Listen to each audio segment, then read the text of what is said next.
Donna Chase. Hi.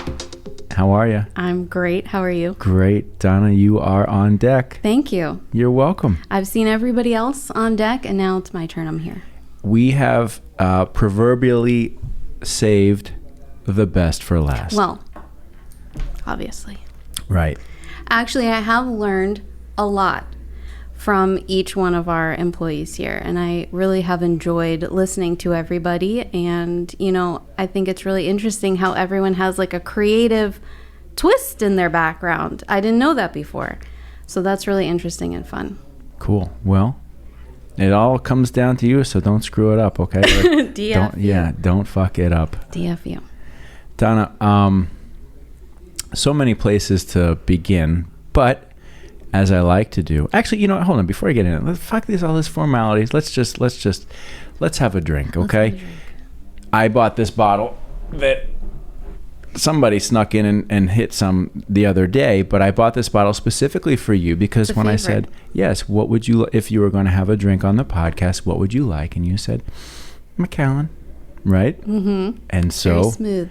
Yes. So we have the remains of a bottle of Macallan 12 here. I think Brad drank it all pretty much the other day. Can't have anything nice. We can't, right? So before we begin, let's have a cheers. Yeah, you don't have to move. I'll do the moving, okay? You know, because I know you're positioned and what have you. So there we go. Cheers. We'll have a toast to our podcasting. Let's podcast. Let's have a podcast.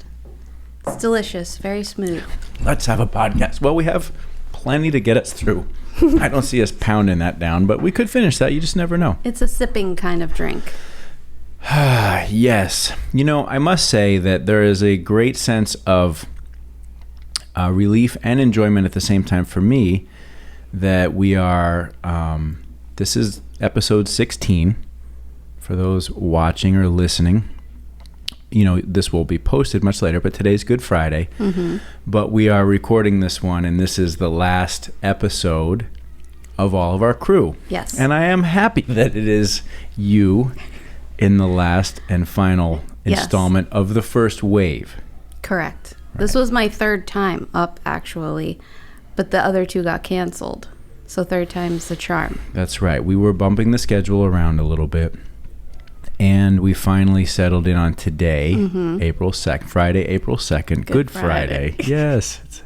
It is a good Friday. Yes. So, I almost feel like a little winded for some reason right now. Maybe it's just all the excitement and enthusiasm. It's very exciting. It's very exciting. So, Donna Chase, you have, and I just looked it up recently, you started here in the summer, I believe, July of 2016. Oh, I thought it was 14. I think it was 14. Yes, I got that wrong, and I just looked at it. You're right, because 16 wouldn't equal 7. You're here almost 7 years. Yes. That's incredible. And I remember the first time that I met you, it was at a common friend's wedding. Mm-hmm. And we were introduced, and I believe that common friend, Vanessa, we can just go ahead and say, had sent your resume to me months earlier. Yes. And I think I did pretty much nothing with it. I think you were traveling a lot and you said something, I don't remember. We'll touch base again next week when you were back, and then nothing happened. Right. You blew me off. Basically. I did. I kind of blew you off. Left me hanging. Mm-hmm. Well, you know, resumes aren't exciting. They're not. I hate them. They really are. Of all the ways that you can be introduced to somebody, in my opinion, the resume is the worst. It is. And I will say, though, that upon meeting you at the wedding, within 5 minutes, I was like, oh, yeah, we need to talk to this girl. Seriously. Like, you just, you know, you had a presence about you that if I were to recall my memories, there was just you gave off a capable vibe, right? Gave off a very warm and friendly and cool, but at the same time, a capable vibe. There was something I was just like, oh yeah, and I think this girl can do some shit. Yeah. And so then we started talking, and you were hired within probably a month or so. I don't know. I don't remember the specifics. I'll get that wrong, I'm sure. I enjoyed our interview process because it was... I don't remember it. Let me tell you about our interview process and how it went down. I came to the office because I had a job at the time. So I came here like after 5 and you and I literally just like shoot the shit for like 2.5 hours. Just talking about like our life experiences and what motivates us and what we're into. And I remember you said something like, okay, let's give it a couple days. You were going on a trip and you said, I'm going to contact you when you came back into town. So then, you know, a few days later, you reached out again, invited me to come back again. So again, I came after hours again, and it was like another 2.5 hours. We were just, you know, shooting the shit, talking about stuff, what our dreams were, you know, what we had done in the past. And then you kind of told me again, like, okay, let's think about it, because we wanted to make sure it was a good match, because at the time I had a good, stable job. Yes. And being a single mother, you know, wanted to make sure it was definitely going to be a good fit for both of us. And then... yep, that's the history books, and here I am. Well, yes, fast forward almost 7 years, and during the course of that time, you have, I would say, I think that you've worked in more positions in this agency than anybody else who is here, without a doubt. I mean, you're one of our longest and most tenured crew members, employees, however we want to call it in the context of this conversation. But you started off as a like media coordinator, traffic and co-op, and then you were in charge of co-op, and then we moved you into client services, and you worked your way all the way up through client services, and then you moved more in the creative direction, and now after nearly 7 years you are our director of creative services. Yes.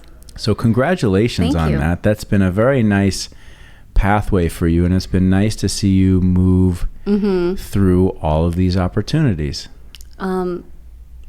It's so rewarding to know that like all of the little pieces that happen here. I mean, I haven't been in every position, but a lot of them, and it really gives me a good foundation to be able to handle the position that I have now, because, you know, I know all of the little intricacies that go to every different position and what's important in that position and how that leads, you know, from an AE's point, how we can better help the traffic coordinator. And when we're writing spots, you know, how can that help co-op 2 months from now? So it really enables me to make really good decisions and to be able to handle workflow. So I really appreciate all of the different positions. And actually, you guys were the ones that kind of noticed, like, she's kind of creative. She has a little bit of a knack for, you know, writing and coming up with different things. So you guys kind of pointed that out to me, and then led me in more of a creative direction. Well, I remember going back to the very beginning, you had, and I won't get them correct, but there was one creative concept I remember you talking about that, for lack of better terminology, it had a very warm family, like Publix kind of feel to it. There was 2 of them, and I don't remember what they were. But I remember when you presented these concepts to me, and it was a long time ago. It was like you were here not that long. And I thought, well, shit, that's like as good as anything that anybody here has ever presented to me. And she just started here recently from a job in the education field, if I remember correctly, right? So you just had a knack for it. So I guess that would be the time for me to ask you, because you mentioned when you listened to the other conversations, and I was really pleased to hear this too, that the common thread with everybody is some sort of creative desire or creative spark that happened in their younger life. But I've never asked you if you had the same thing. So did you? I don't think so. I really don't. There was a teacher in high school. I was not a great student. Yeah, I mean, I went and everything, but I just... to school? I was the type of kid that, like, if I was doing the homework for second period in first period, you know, and then, like, while I was in second period, if there was a test, I was the one like, hey, what'd you get for number 3? You know, like, I don't know. I just didn't really try for some reason. Should we put a list of paper and, like, of all the things that were yes. Same way. Yeah. So in high school, I had a creative writing teacher, Miss Snardiello. She's now Tolchinsky. And I don't know, she just kind of like saw something in me also. And that one class I had an A in all the time. I was always like, and I looked forward to doing the homework, which I obviously didn't realize until a very long time later. But yeah, so I guess that it has always been there. I just didn't know it. And it's funny, recently, because we're friends on Instagram, I sent her a little message and I was like, I just want to let you know that, way back then you kind of saw something in me, and, she kind of nurtured me a bit. And I was like, and now I'm kind of like in creative writing, if you think about it. And she was like, oh my gosh, I'm so happy to hear that. And so I guess it was there, but I did not realize it until way later. So it's not like you liked to draw or you were a photographer or any of that stuff. Like you had a creative writing class that you really enjoyed, but it never really... Yeah. I mean, I doodled a lot. Well, okay. But I wasn't like in special art classes, and I wasn't doing all that stuff, no. I was in cheerleading, which is not creative. Well, I wouldn't totally say that. Not in this realm. No? No. Not with what you were doing? No. Okay. But the skill set that you developed at a young age has, your career path has come full circle to come back to that, because yes, a large part of what you do here at the agency is creative writing, helping with the scripting, guiding the concepts.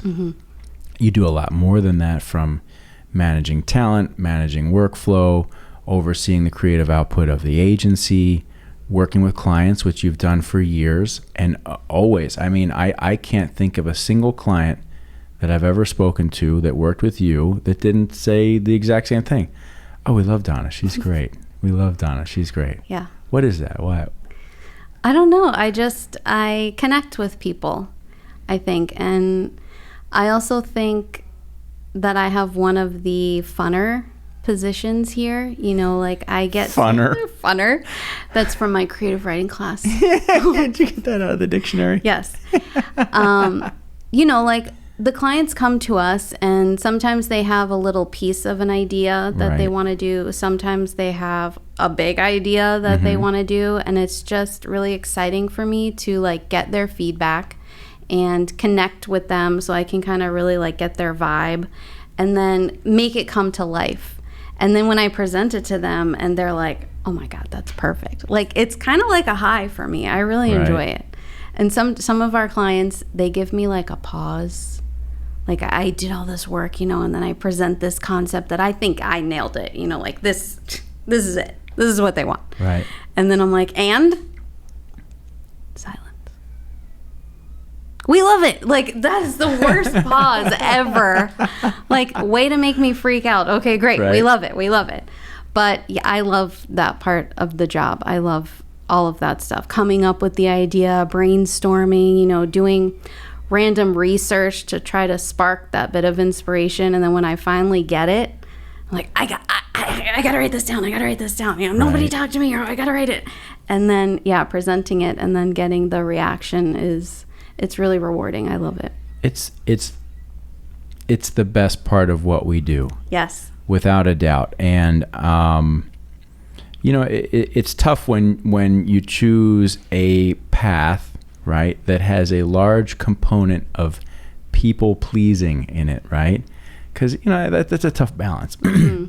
But I know, having done this for many years, I have the same feeling when you come up with something great and you show it to something great, or show it, you show it and you to your clients or whoever, you're really hoping that you're going to get that positive feedback, that affirmation. It's no different than like preparing a beautiful meal, or, you write something beautiful, whatever it is, give a gift that meant a lot to you. Yeah. You're hoping for that big, like, we love it, right? I mean, that's the best part. Yeah. That is the best part of everything that we do. And that is fundamentally what you are able to do here. It doesn't always happen that way. No. I know. Sometimes you work so hard and you're like, okay, I nailed it. And then they're like, I don't know. That's not it. And you're like, oh, Okay. No problem. We'll revise and come right back to you with something else. But yeah, it hurts a little bit. It's like your baby almost. Yes. Yeah. It's true. Creative output is. It's like your offspring that you're proud of because you put so much work into it. And other people's validation means so much, right? It's so weird, right? But I mean, that's what we do. I mean, that's our job. Mm-hmm. That's what they pay us for. So it makes total sense. Now, but going back to like before you were really more in the creative role and more in a client services role, again, though, you had a way. You've got a way. There's a real, I think that there is a real warmth and softness to your approach that is effective and commanding, but at the same time, there's zero confrontational about it, right? And you're dealing with all of these real like alpha personalities, and you just kind of breeze in with a kind of a nice warm sunny breeze, and everything gets handled. Where did that come from?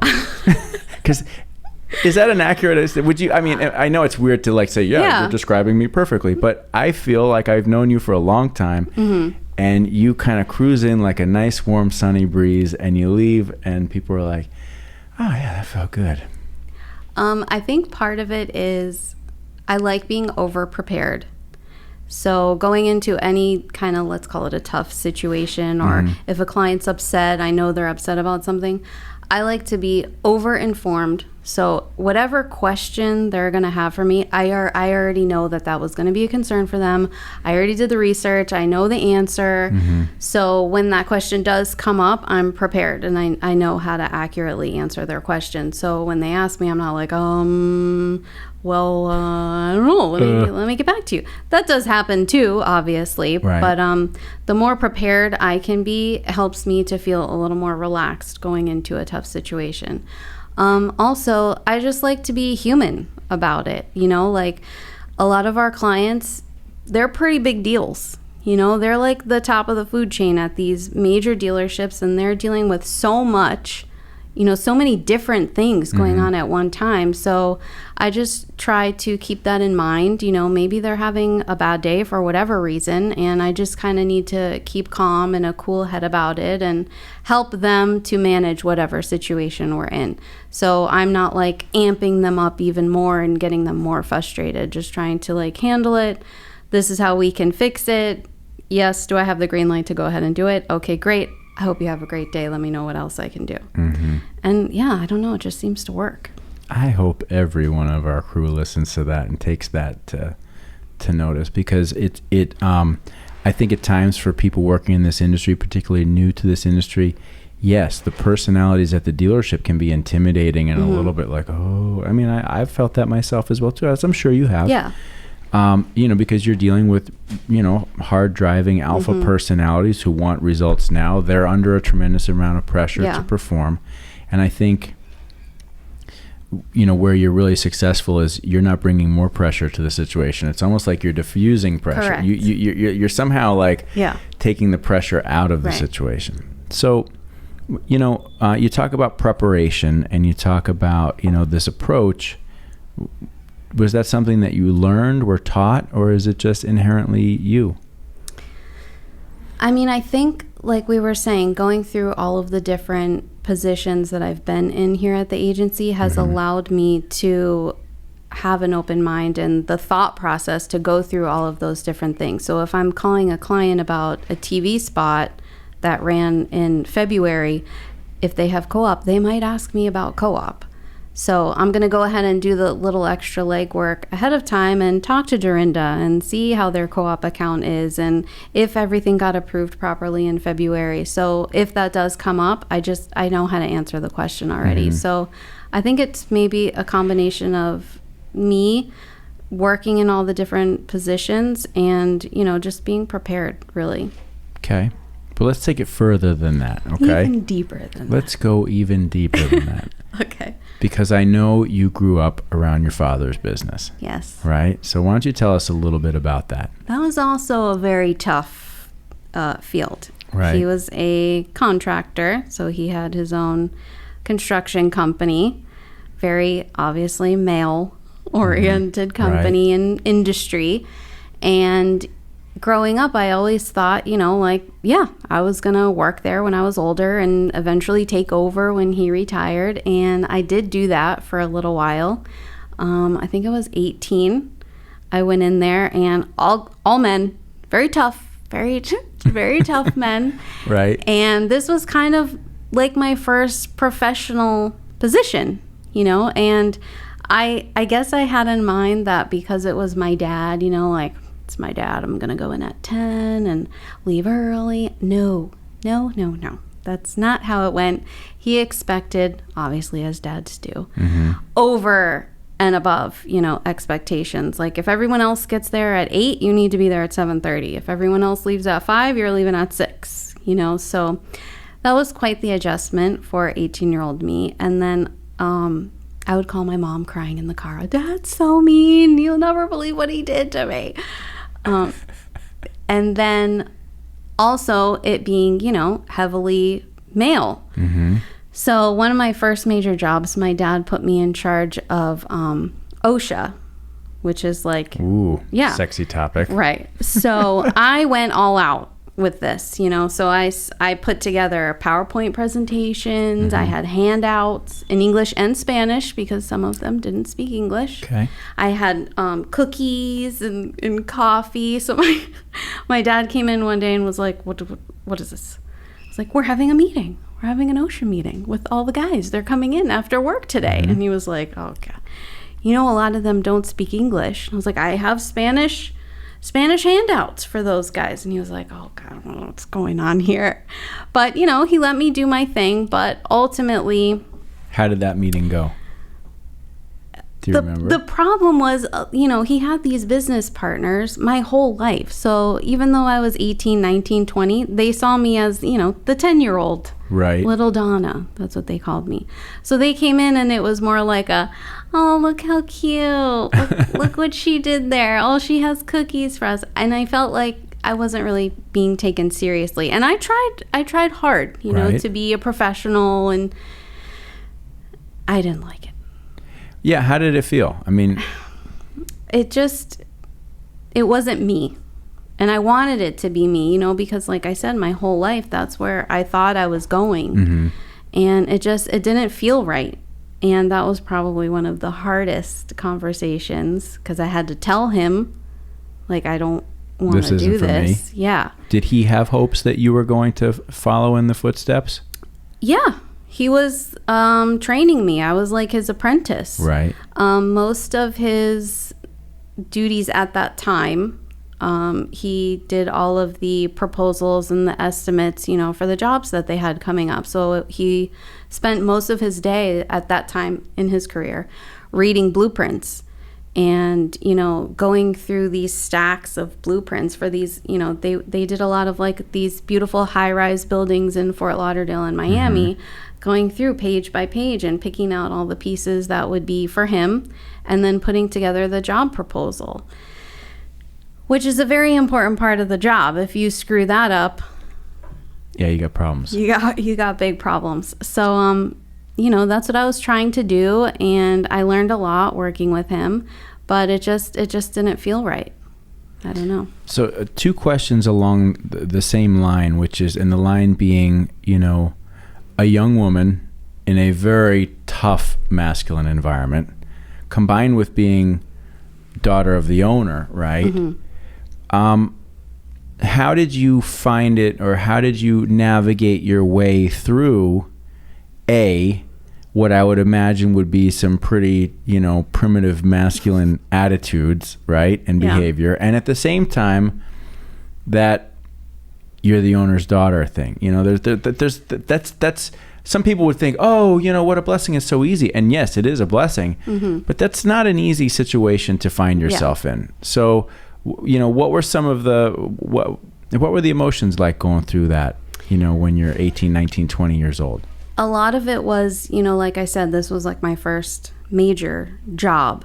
So I was like a young punk kid, like, why do I have to go in 5 days a week, So a lot of the things that I was dealing with, I feel like were very immature as far as how I was feeling about it. But then there were, life lessons that now, obviously, I would never feel that way.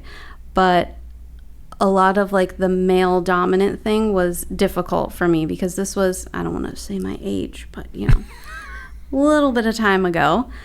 And going on a job site of a high-rise building, and it's all construction industry, and I'm in my hard hat and my steel toe boots, and right.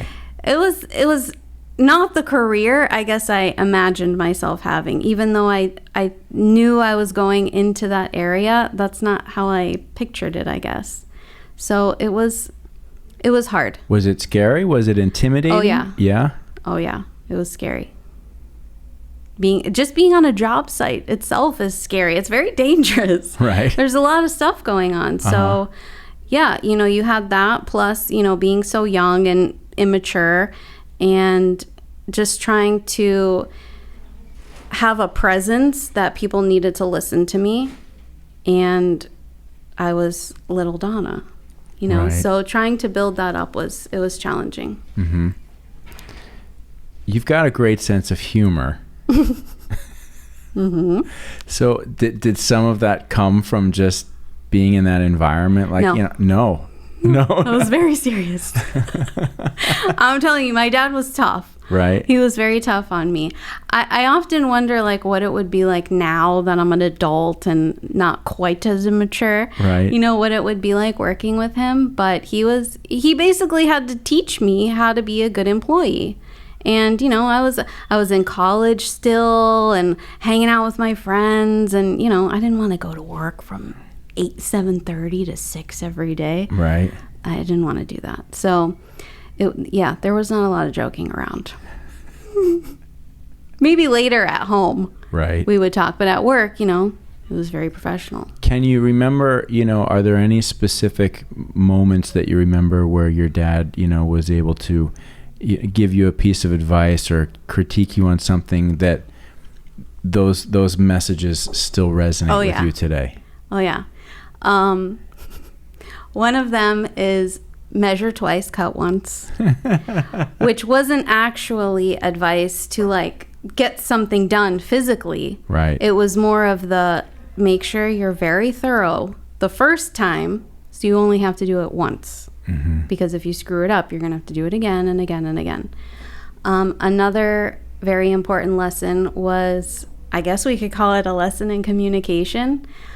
He wanted me to send like the specs over to somebody that, I don't know how to explain it in layman's terms, but basically think of like crown molding. Okay. Right? So I had to figure out all the specs for the building of the crown molding and then send all the information to the crown molding guy who makes all of that stuff. Mm-hmm.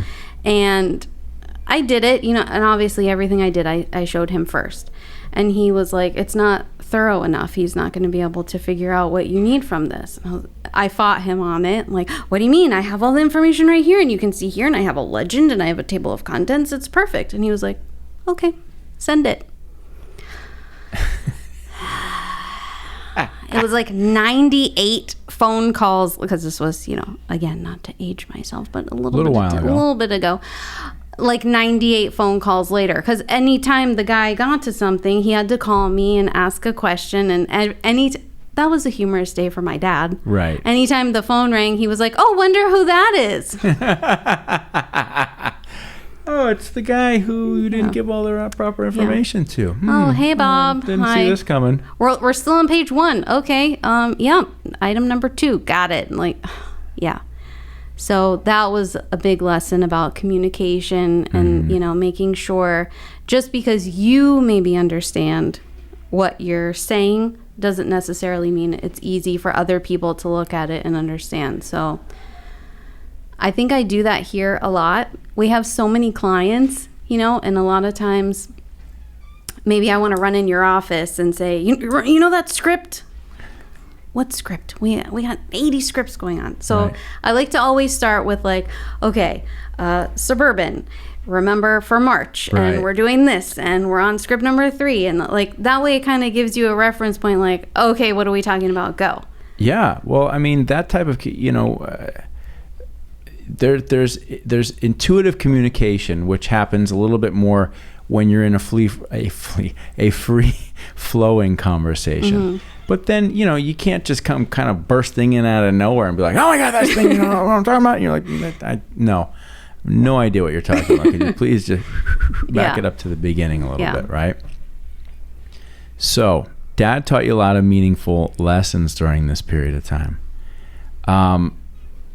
Did you ever get the sense during that time that he was proud and saw you developing, or was he like driving you real hard and you didn't feel it at the time? No, because I'm sure he is now, right? Yeah, he let me know when I would have a win, because a lot of times what he was having me do was kind of bid on jobs that he bid 3 years ago, so he already was intimately aware of every little detail from whatever job that was. So he would have me work on it like from scratch. He wouldn't give me any information and just let me kind of go through the blueprints and put it together on my own. And this is not something that takes you a day. This is like weeks of time it takes you, and then going back through again and going back through it again, because again, if you miss one room of a very large building, it's quite an expense. So then when I was done, I would present it to him and we would sit down together, and most of the time I missed something, but he would let me know when I did a good job. Yeah, he was good about that. I think it's great. What an opportunity for you, and it obviously has and does pay dividends. As I adjust my microphone here, 3 fingers. 3 fingers. Yeah, 3 fingers. And continues to pay dividends for you in this role, in this career path for you. Again, that young woman working in a very tough masculine environment and not getting cut a lot of slack, right? Like your dad didn't cut slack for you. Like, no. He was like, no, you're going to go above and beyond, you're going to work harder, which you got to look back now and be like, oh, thank God he did that, right? Like, that's awesome. Like, that's the right thing to do. Yeah. Parents who let their kids come into the business and let them just screw up and it's horrible. It's like, what's going on here, right? Like, you have such an opportunity to teach your child and for your child to learn, and you did.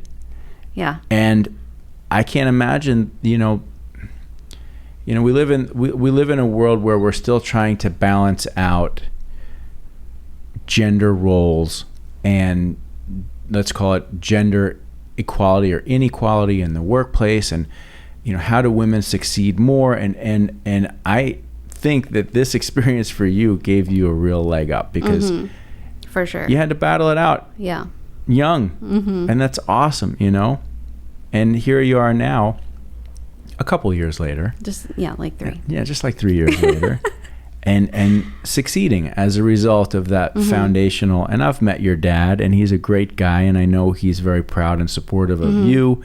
And those lessons are huge. What was what was family life like for you guys growing up? Your dad's running a business.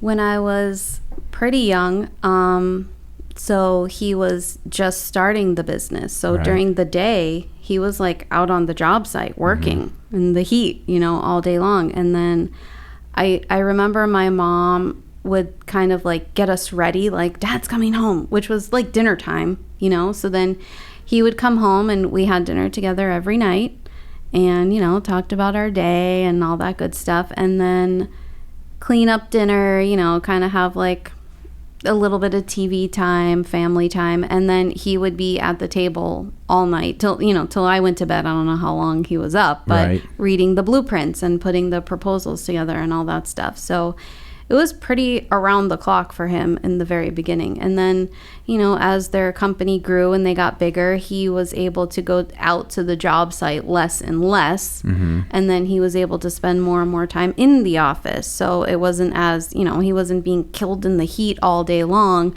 and then having to come home and like run the behind the scenes business part of it. So And then when I worked there, he was already, he didn't really go out to job sites anymore at that time. He would have to go like to check on things, but he wasn't doing like the manual labor outside on construction sites anymore. Right. And okay, just forgive me because I'm going to stumble through some of this, but it was you and your sister, right? You have a sister, right? So it's the two of you. Yeah. 2 girls. around the dinner table, like what's the talk at the dinner table? Like this is very, cause this is very classic, like American family stuff, where it's like dad comes home, mom's like, hurry up, dad's coming home. He's here. Get ready, get your shit together, right? Everybody be cool. Yeah, be cool.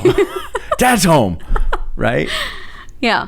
So my sister is 7 years older than me, and she's kind of like the rebel. Right. So she was probably getting in trouble for something stupid, and I was probably getting in trouble for bad grades. But your poor father. Yeah. But we were typical girls too. Like I remember I was constantly like cheerleading at the table, like going through my routines, like 1, 2, 3, 4, 5. And he'd be like, okay, enough. We're at the table. I'm like, okay. And then in my head, I'd be like, so, just typical girl stuff. My sister and I would fight all the time. Not physically, which a lot of siblings do. We never really did that, but just like bickering, normal stuff. Nothing crazy. But a real strong family, like a core family unit, like mom, dad, two of you sisters together at dinner. Every night. Every single night. I mean, that's a foundation that almost anybody would say it's a recipe for success. Yeah. Right? Yeah. It's important to bring everybody together. I feel like even if my sister and I were bickering or something, just to have that time when everyone is together. And we weren't fighting every day, just like every other day. But, coming together and talking about, what are we doing for Easter this weekend? And, don't forget you have that science project next week. And whatever it was, just that time where we could connect together as a family. And, sometimes we would have friends over and friends would be at the table with us. Right. But we were together most nights having dinner together. Now, your national heritage is primarily Greek, is that correct? My mom is Greek. My dad's Italian. So a little hot-headed. Wow.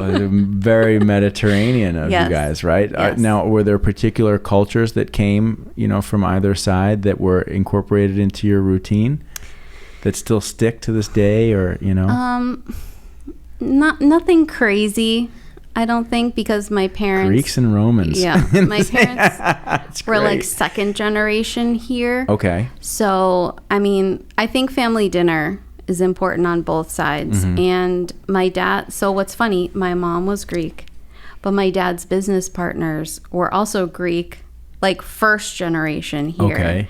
So a lot of times we would go to their house and have barbecues. And so it was like my dad was almost more Greek than my mom because he was around it so much. Partners, right. Yeah. So I would say those things, but, nothing super crazy in either direction. Right. Okay. But just solid family foundational structure. Yes. I think that's so great. That is so great. Another thing that I think is really remarkable about you is that, during your nearly 7 years here, you've been, you're a mom, right? You've got a teenage daughter now who's in high school, who's like, you can't believe how much she's growing, right? She's going to be driving next week, so stay off the roads. Oh my gosh. Driving. I have a kid who drives. Yeah. Oh, and she's here once a week right now. She comes in like one day a week and she's studying. She's in class. She's in class. Believe it or not. In our little break room over there. And she's funny. She's got a real specific personality of her own, doesn't she? Yeah, she does. Yeah. She's I get the sense that she's not afraid. No. Right? She is not. She comes in here kind of low key and just kind of looks around. She's like, hey, what's up? Hey. And I remember one day I was like, we could, get you doing something around here, whatever. She's like, we have to pay me. Did she send you her rate card? No, I felt like it might have been coming next. I was like, oh, okay. Yeah, that's reasonable. Why wouldn't we? She is tough. Like, it's funny having kids. Like, they say it's a thankless job, and most of the time it is. But yeah, there are times when she really like, I can't believe that's my kid. An example that I love to give, and she was maybe 8. Mm-hmm. I signed her up for basketball summer camp, co-ed. Mm-hmm. She was super into basketball and volleyball, so I signed her up all summer. And day 1 of summer, my dad was actually bringing her to camp. So it's like 8 a.m. My dad calls me and he's like, we got a problem. What's going on? It's all boys. What do you mean? No, it's co-ed.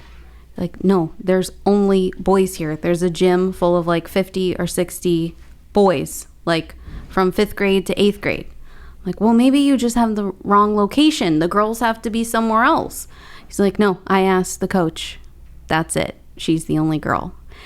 If that were me, I would have been like, I am not going. Take me home. I'm not doing this. She was like, I'll do it.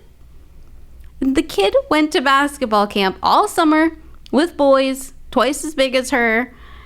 I would have never done that. Yeah, she liked it. She had fun. She learned a lot. She was like, some of them are easy on me because I'm a girl, and some of them are not. And I kind of like when they're not, because then I'm going to be good next year playing all the girls.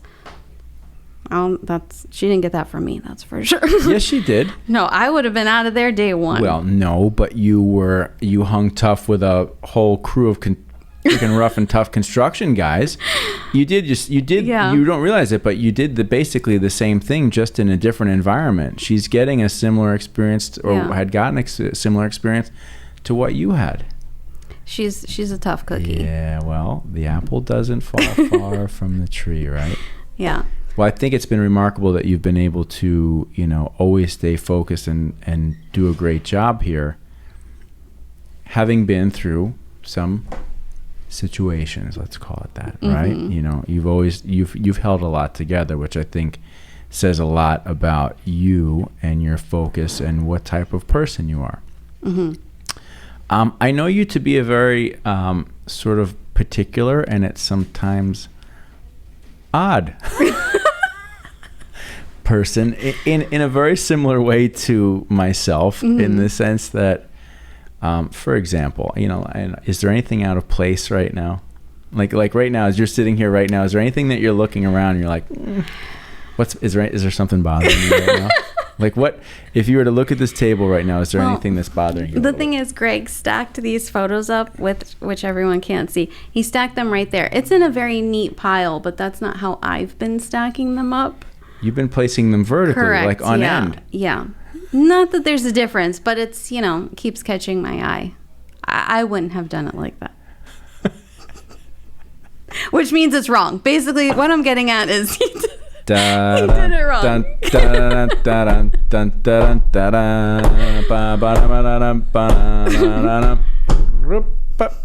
You know the song, right? No. Oh my God. Yes, you do. What was that? Pretty good. Yeah. That is a great show. It's an incredible show. But it's funny because I think if people just met you, right, and spent time with you, I don't think that they would know that you have this sort of like slightly fucking like, that's irritating me. Like down to the very littlest thing. Yeah. Right? Like the other day you came in when Becky was here, right? And she had her hair down, and then she put her hair up in a bun before you start, and you're like, it looks okay, but it would be better. You doing the bun? Right? And Rich mentioned this in his podcast, where he would say, he would get all ready, like you guys were friends in high school or whatever, and he'd get ready, and you'd be like, so you went with that shirt, huh? That's interesting. Okay. Is it bad? No, I'm just, It's so what's funny. better? The blue shirt really looks good. Right. If I were, I would say the blue shirt, but you wear what you want. Okay, so so let's and if I'm stepping over my line right now, no. then you please let me know. But so you have this very sort of particular, can get irritated by like little things just not quite right. Right. Mm-hmm. And at the same time, you have a little bit of a neurotic side where you're just like, oh God. Right? Yeah.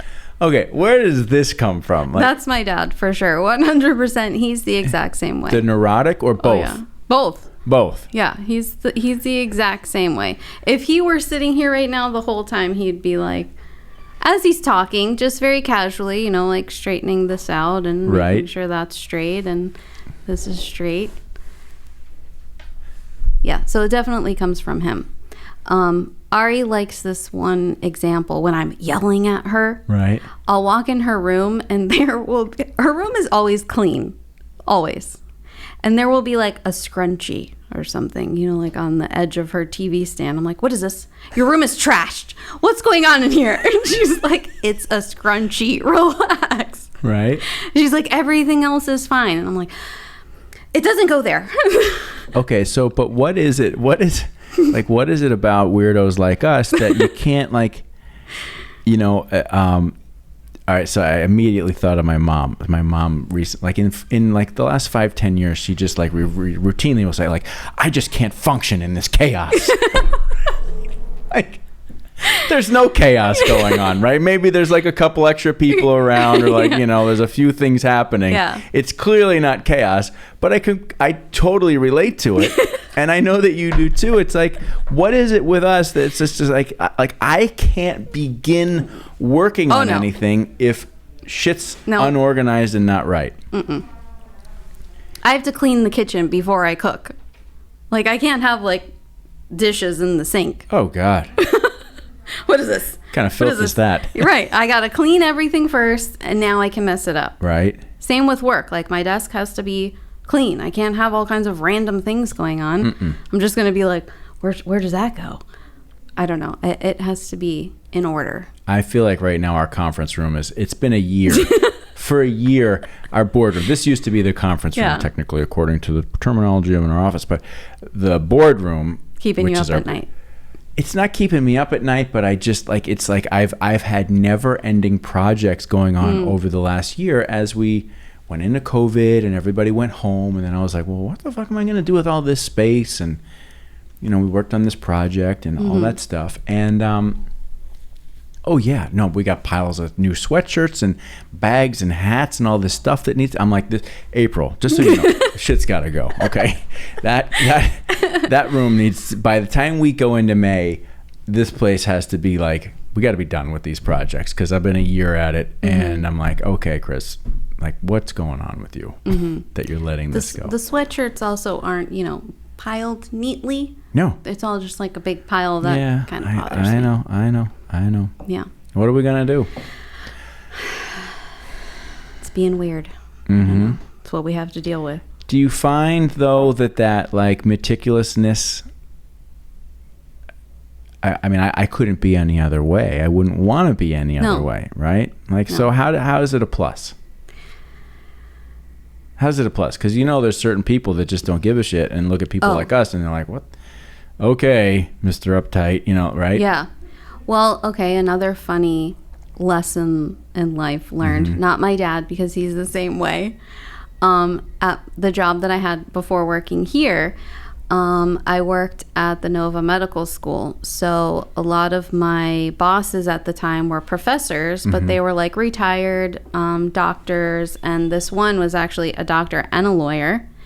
And his desk was just piles of like random papers, and his office was just piles of random papers. And every time I had to go in there, I was like, looking around like, that could be in a file and that could be alphabetized. Why doesn't he do that? So one summer he went on vacation for like 3 weeks, and I was like, when Dr. Thomas comes back, he's going to worship me because I'm organizing his office while he's gone. I worked so hard in that office for those 3 weeks. And again, kind of like the script or spot presentation, like, this is it. He's going to love it. Oh my God. He did not love it. I was like, looking forward to this day, him coming back to work, you know, and he came in and he had to kind of pass my office and go around the corner to get to his. And the whole day, you know, I was like waiting, like, oh, where is he? He should be here right now. When's all my thanks and gratitude coming? Yeah. So he comes in, rounds the corner, and now I'm like waiting for my phone to ring, you know. He didn't call. He came around the corner, was like, he wants to tell me in person. So I go, and we go, and we're in his office. He closes the door. I'm like, okay, that's not what I thought. I'm like, huh? And he's like, what the fuck did you do?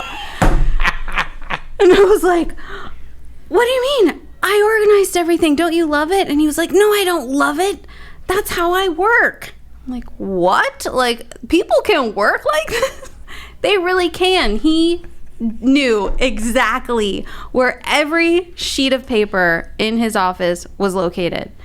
Also, that was a very annoying lesson to overcome, because then what he did to teach me a lesson, anytime he needed something, he would call me, can you come in my office, please? And I'd go in there and he'd be like, there was a paper right here. Can you find it for me? Mm-hmm. Yeah, sure. It would take me hours. Is this it? Torture. It was torture. So that's when I realized not everyone is like me. And that's okay. All right. So take a break.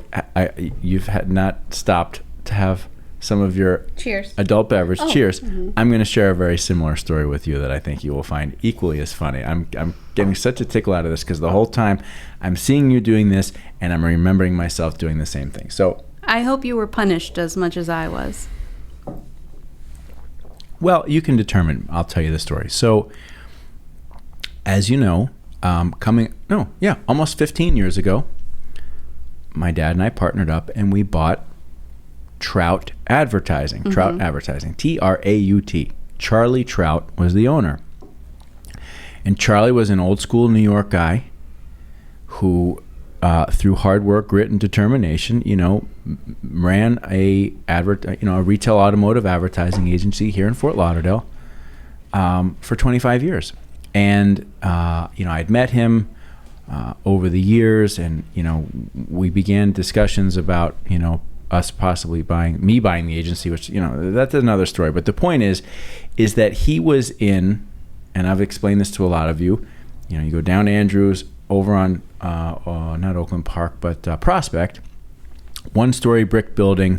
You walked in the front door. It was extremely dark. Like, it took you like a minute to just adjust. And it was like charcoal gray, carpet and pastel walls, the clear glass bricks. Like, they designed this place like heart of Miami Vice. And he had the office in the back corner, and he was old school. He had everything printed, everything. So every newspaper ad that they had ever done, which was the bulk of what they were doing, not the bulk, but a large part, stacked up all over his office. And, monthly budgets were always like, if it was the beginning of the month, the budgets were all thumbtacked here on the wall. Then they moved to here. Then they moved to here. So the wall looked like a World War II like relic. Had been shot. The place was really it worked for him. Right. But me being Mr. Clean and organized, like, I was having mental fits. So I came in and I was originally introduced as the new partner. Right, like, it wasn't introduced to the team that we bought the agency at. So we were going through this little ruse of I'm the partner. And at one point in time, I was working in the conference room, and at a certain point in time, we switched, right? And I'm 34 at the time, and he's probably 64, 65. So now he's working in the conference room, and he had set up like a couple tables and stuff around the conference room for him to put his stuff.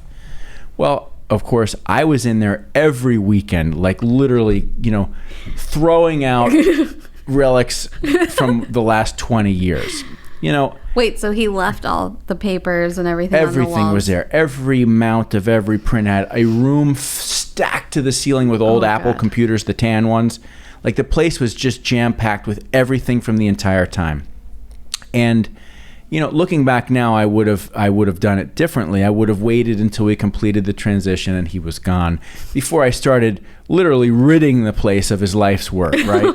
But at that time, I was like, I can't fucking wait. This place is a disaster, and I got to get it straightened up. So anyways, I'm in there one weekend, and he had like a couple tables in the conference room, and they were set up his way, and I was switching things around. I'm like, he's not going to mind, I'll just move this table because it clearly looks better here, and, doing the Chris Herman, reorganizing, redecorating, straightening the place up.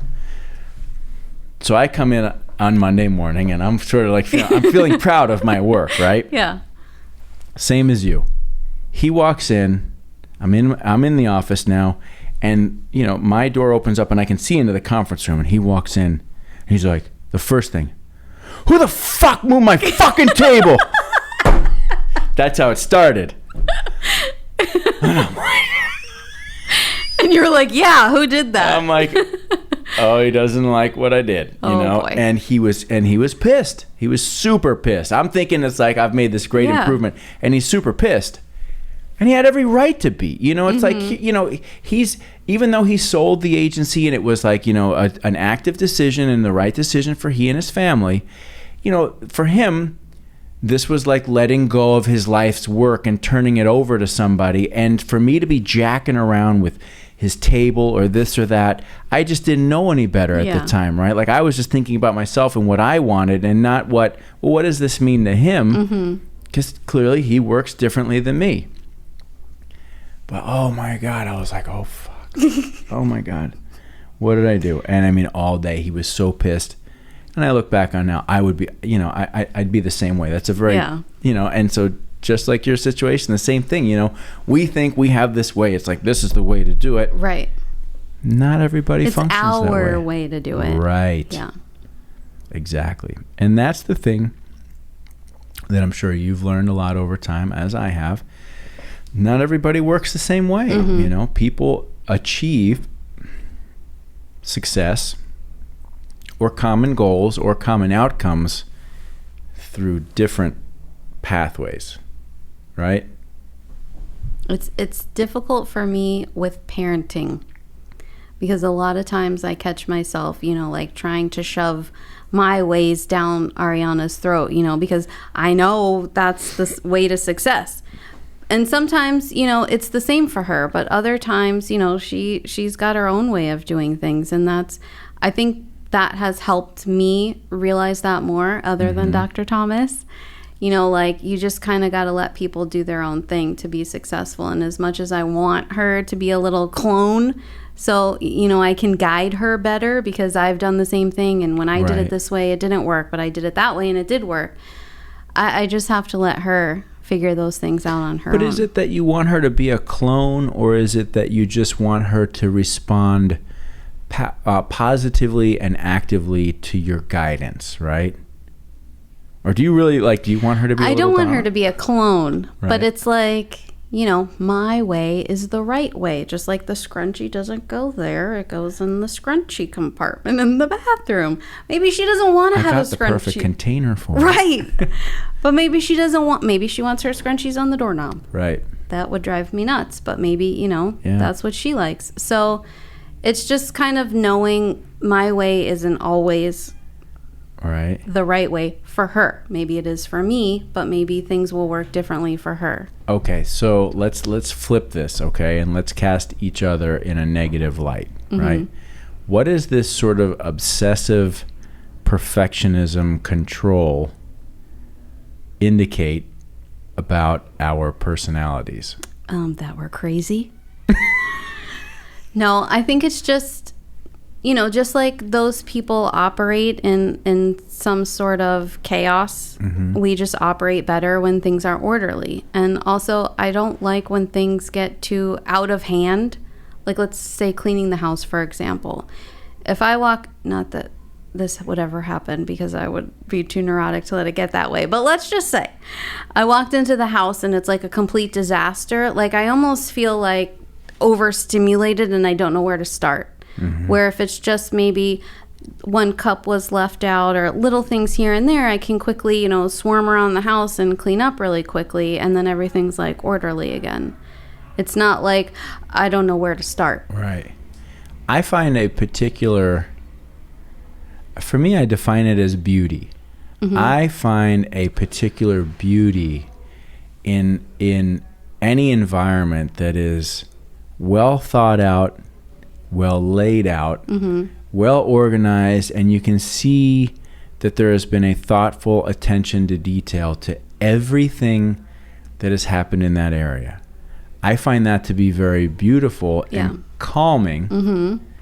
And in those environments, I find myself the most relaxed and the most productive. Yeah. Without a doubt. Yeah. Even if you take a script, for example, maybe a client has an idea that they want, and I know Richie worked on a spot very similar 2 years ago. You know, maybe I'll go look at that script to give me kind of like a starting point for this new one. And, you know, obviously Richie has his own style. But the first thing I need to do is kind of reformat everything to my style. Right. Make sure the font is all the same. All the same. All the same font. All the exact same. Everything lines up perfectly. And then I can, okay, now that's done. Now let's get creative. Now you can start creating. Correct. Right? It's like I'm the same way. I find that I have to almost create a almost like a rigid and balanced structure with which, once that is set, then I feel free to move inside of it. And be crazy. I can be crazy and messy inside there. Right. But then when I'm done, the final product is organized and tidied up. Yeah. What a bunch of weirdos. Yeah, we're kindred spirits in that way. But it works, it works for us. Yes, exactly. So I don't know if I've ever asked you this, and I don't know that I have any idea as to what your answer is going to be. Oh boy. What do you do for like relaxation and enjoyment? It depends on the day. Honestly, right. I feel like when I say moody, I don't mean like brooding moody, but I'm kind of moody, like I have a lot of different moods. So one day for me to relax might literally be laying in bed and watching Netflix all day and just kind of like unwinding and letting my brain slow down a little bit. Sometimes I feel like my brain's going a million miles an hour, and to just, watch TV for a little bit is relaxing because it helps it kind of focus on something else. Other times I want to go out and have fun and listen to loud music, or, I don't know, have a couple of drinks with friends. This past weekend, I was house shopping, so I actually ended up at Vanessa's house, and she has some motorized scooters. And she was like, she wanted to show us some houses in the neighborhood. And she was like, let's just hop on the scooters. I literally felt like we were 8 again, and like riding our bikes down the street. And at one point I was like being a sissy and going kind of slow. And she's like, come on, guys, like that was fun for me. But maybe on a different day, that would not have been as enjoyable because I needed to kind of like slow down and let my brain relax a little bit. So it really just depends. Sometimes Ariana and I will go to Wolf Lake, which is a lake, and then all the way around it is like a wooded area. That's great for me too. Just kind of walking around it and exploring and picking up sticks, So that leads me to a thought, and I'm curious to get your take on this, which I already have a preconceived notion to what you would say. So recently, my sister recommended a show that's on Netflix. It's called Alone. And Alone is a sort of survival contest show in that they take 8 to 10 people. There's seven seasons. We've watched season 6. They take, I want to say 8 to 10 people. And in this season, and all of these people are experienced outdoor survivalists, okay? They're not, I go camping from time to time. No, these are people who are like, no, I've eaten a rabbit every day of my life, right? Because I caught it. So they take them up to just south of the Arctic Circle along the border of a gigantic lake. Huge, the deepest lake in North Atlantic. It's called Great Slave Lake. And they drop them all off in various locations that are far enough apart that they will never come in contact with one another, with each other, but still in the general vicinity of this lake. They drop them off at the end of August, Oh my God. And they give them a number of things. Number one, they give them a big Pelican case of camera gear so that they have to document their experience there. You know, they have clothes, you know, they have their basic survival clothes. They have a first aid kit. They have a walkie-talkie radio that if they're ready to tap out, they can say, hey, I'm out, right? And then they're given a choice of 10 items. So those 10 items could be, you know, a fire starter flint, an axe, a saw, a fishing net, you know, whatever it is. These are their survival things. So they bring them up there at the end of August and drop them off in their location. And whoever makes it the longest wins, right? Like you win $500,000, whoever makes it the longest, right? Just bear with me. So naturally, like the first things they go through is like the process of like building some sort of shelter that they tend to, you know, build up. Then they have to figure out how to like trap. Are they trapping small animals? Are they fishing? Are they hunting for big game? And so you go through this series, and it's kind of funny because coming out of the gates, you've got like some of the guys with like the big personalities, right? Every one of those fucking guys goes down first. Yeah. They all are, they're crying, you know, like they're tapping out. Like one guy, like he was like the biggest personality guy. Like on day 2, he's out walking and he fell and broke his leg and they had to tap him out. And they also have medical check-ins like once every 2 weeks and they weigh you and they, you know, they're like, okay, are you losing too much weight? You know, because everybody loses like 25% of their body weight, 40, 50, 60, 70, 80 pounds. I'm saying all this stuff because I watched this and I know that I couldn't do it because I'm not an experienced outdoorsman, but there's a part of me that I look at this and I'm like, oh my God, that would be freaking incredible. Like just like the quiet solitude and figuring out how to make all this stuff work. This is a long setup because I'm curious if Donna Chase is presented with this challenge, opportunity, or necessity, what's going through your mind? Like what would you do? It seems fun, but I would be over it very quickly. Like, yeah, come pick me up. Like now. I'm going to need you to come in and get me. I feel like I would have fun with it, but to a certain extent. Like once something kind of freaked me out a little bit, I'd be like, yeah, no, I'm not doing this. Come get me. I'm out. But as far as like the alone stuff, sometimes I really need to be alone. And I remember a couple weeks ago, I forget. Oh, Ariana had a volleyball tournament. So Juan was going to have like the house to himself all weekend. And for like a week, I was like, you're going to have the house all to yourself all weekend. Are you excited? And he was looking at me like a weirdo. Like, why do you keep asking me that? I was like, I don't know. I mean, that'd be kind of nice. And, you know, I kept asking him like, okay, are you excited? You're going to have the house all to yourself? And he's like, why would I look forward to that? No, I'm not excited.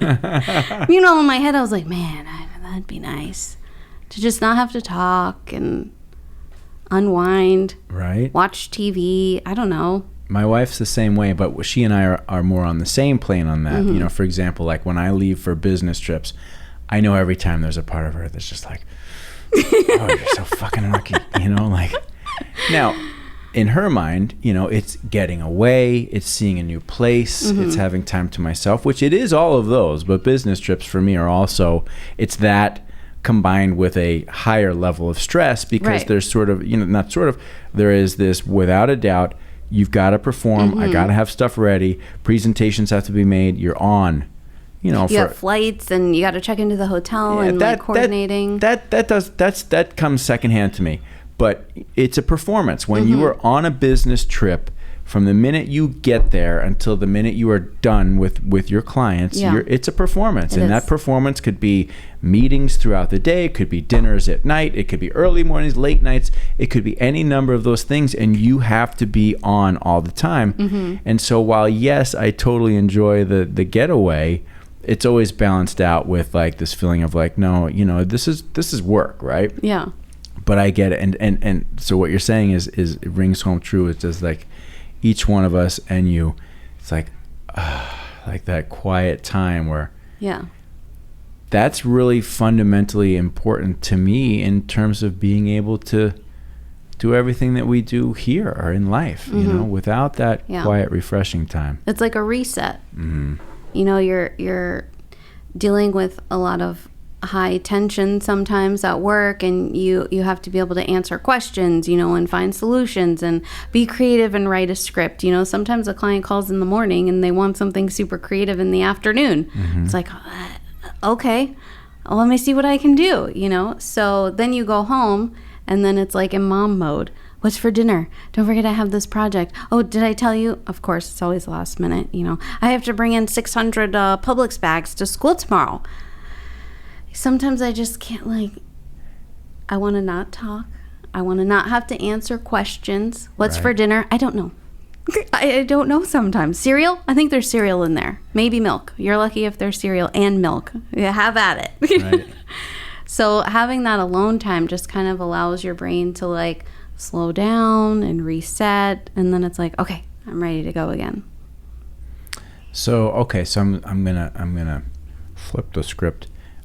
You've been such an integral part of helping me create this, right?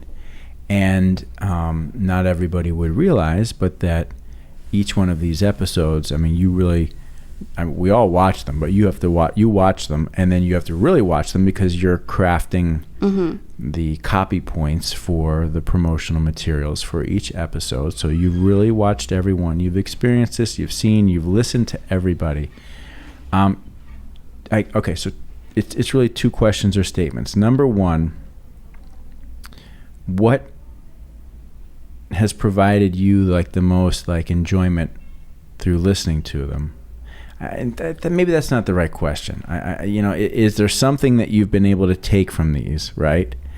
And number two, which is final, which I haven't asked anybody, is there a question that you would like to ask me? Okay, so number one, we're at work all day. You know, and there are a lot of deadlines in this job and industry. So I feel like we do have a lot of time to kind of bond. We had our little pizza party today, you know, and talk with each other, and we've had our parties and things. But for the most part, we're working, you know, and the conversations that we have are about work stuff. So I really appreciate the fact that these podcasts have let us kind of get to know everyone here on a different level. You know, we have learned about what they do here and how they even got here a lot of times, but also like something a little special about them that we didn't know. And because I've watched everybody's, I don't know if everybody else feels the same way, but I feel like bonded with everybody a little bit more. And I really do like that. I feel like every personality here is so unique. And I just appreciate the fact that I was able to like get to know all of these people on a different level. Yeah, I feel, and just to chime in quickly, I feel the same way. It's been such a learning experience about everybody, and it's really, you know, for lack of a better term, it's made me like everybody more, and it's made me feel more proud of who we are as an organization, knowing these additional and specific details about everybody's personality, their backgrounds, their drive. It's really it's made me feel very proud to be associated with all of you. And I want to like work more. I don't know if this is the right terminology, but like I feel more as like a team. Yes. You know, and like, okay, well, I know I need to help this person here because they are not as experienced there, or they feel like their work isn't as good in this area, so I need to pay attention to that and help them move that along. Like it definitely feels closer. I appreciate it. I do like it. Me too. My question for you, do you feel like as a kid there was something that always kind of made you feel like you were going to be in some kind of creative realm? Yes. Yeah. I don't know how exciting it is to share, but the first thing was Legos. Believe it or not, Legos were really important to me as a child because not only was it a toy that I could pass the time with, but I could literally like close out the world and focus on coming up with an idea. Like I had all these pieces and parts, and I could think about, okay, well, what is it that I want to make? And then it was the process of assembling all of those pieces into something that I found satisfying. It could have been a house. It could have been a car. It could have been any one of those things. But that's where I really learned how to have an idea in my mind and then take pieces and put it together and build it into something that I found to be satisfactory. And that is where I learned, the some of the element of this perfectionist kind of nature, right? Like okay, I remember the Legos way back when they had these big green like flat sheets, and I would use that as the basis to build a house. But you had Legos used to just come in sets of, it wasn't so much like it was like, here's the Star Wars X-Wing fighter, like you just had like a bunch of random, shit. Yeah. And so I would build a house, but then I'd say, well, I can't have all different colors making up this house. Like, okay, I only have enough pieces to make the first 2 layers of the base red, and then I got to make the next level white. And so just like starting to not only like execute an idea and design it and build it, but then also how does it look, right? Like, am I being thoughtful about that? So that didn't lead me in any particular direction of creativity. That just is where it started for me. But then it was like in school, drawing, and then getting into art class. But clearly for me, the thing that really put me over the edge from a creative perspective was the guitar. Like, I can still see my dad sitting on the edge of the bed in my mom's room, playing Take It Easy by the Eagles, trying to play Take It Easy by the Eagles on the guitar and singing. I can still remember that. And when my dad left, he left me that acoustic guitar. And that's really where it started for me. Like, like building stuff was cool. It helped me organize my thoughts.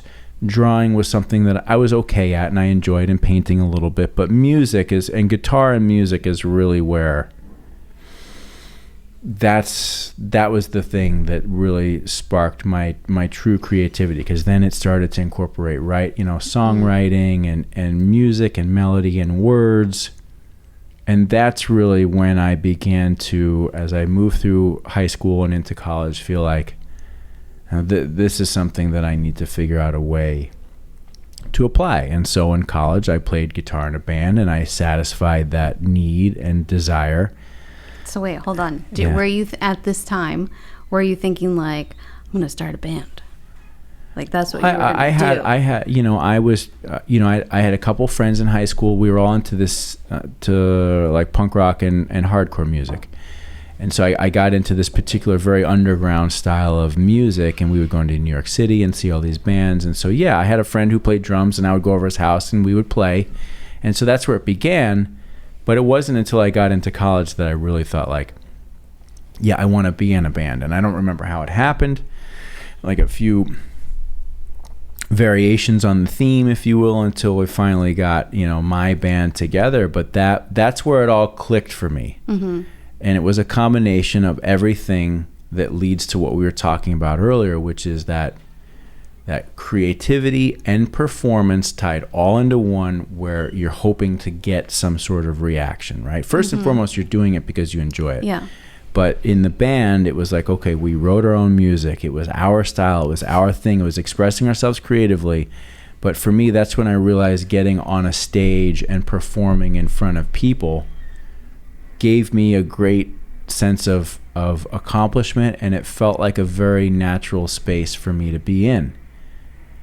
And it's one that I still, I still enjoy to this day. So all of those like things just led in this direction. And it was, by the time I got to college, but I also realized that I was not an artist. Like, I didn't want to be a waiter or a bartender for the rest of my life so I could be in a band. I knew that I wanted to be able to, I've developed this, I love this, but I want to be a business person. Like, I want to be something different than just, and I don't mean to say it just an artist. I needed to take it in the business direction. Mm-hmm. So in college, what did your dad think about that? He was totally supportive. Oh, really? So if you did want to go in that direction, he would have been okay with it. I think no. But my dad was smart enough and wise enough. I think wise enough would be a better terminology, to recognize that this was something that meant a lot to me, and it was a direction that I had to go in. Mm-hmm. And so he had two choices. Does he try to limit that, or does he encourage that? And he encouraged it. And I think he encouraged it. I think intuitively he probably realized that it might run its course at some point in time. But I still remember there was a bar in Fort Collins, Colorado called Tony's. We played, it was a Greek place. And we played there a lot. We were like, for a while, we were like the house band to some degree. Wow. What was the and band we were not a name? cover. We were our band name was called, we were Where's the Bishop? Okay, like Chess Bishop? That's the first thing that everybody thinks. So it's like that. But there's, I don't know. We'll get into that at another time. But anyway, my dad came out to visit, and he came to watch our show. And we put on a really good show. Like, we were a very high energy, kind of like Rage Against the Machine, hardcore Chili Peppers, like big energy kind of band. Yeah. And he sat there. I remember seeing him. There was like a bar table way in the back, and he literally, like, he took notes. Like, he enjoyed it. He had his drinks, right, but he also wrote notes. And I remember, like, the next day he was like, okay, let's talk about your set. And he was like, great. He's like, this one, that was I don't know, that didn't feel right, because he was a big music fan. But no, he was totally supportive. He was totally supportive. And it's funny because you talk about, like, and I'm rambling, so I'll try and make this succinct, but you talk about, like, you don't realize at the time the decisions that you're making are leading you in a direction. Mm-hmm. He loaned us money. And the money he loaned to us to record a demo. Okay. But instead of recording a demo, we bought a bunch of gear. Because playing out and playing live and doing that and having our own stuff and being able to show up somewhere, that meant more to us than going into the studio to record. Now, perhaps had we gone into the studio and focused more of our efforts on recording, perhaps we would have gone further as a band. But I look back now, we weren't supposed to go further as a band, because had I gone further as a band, we wouldn't be But did here. You present it to him like, we want a demo? And then he was like, okay, here you go. A little bit, yeah. I think so, yeah. I think we put a little switcheroo on that one.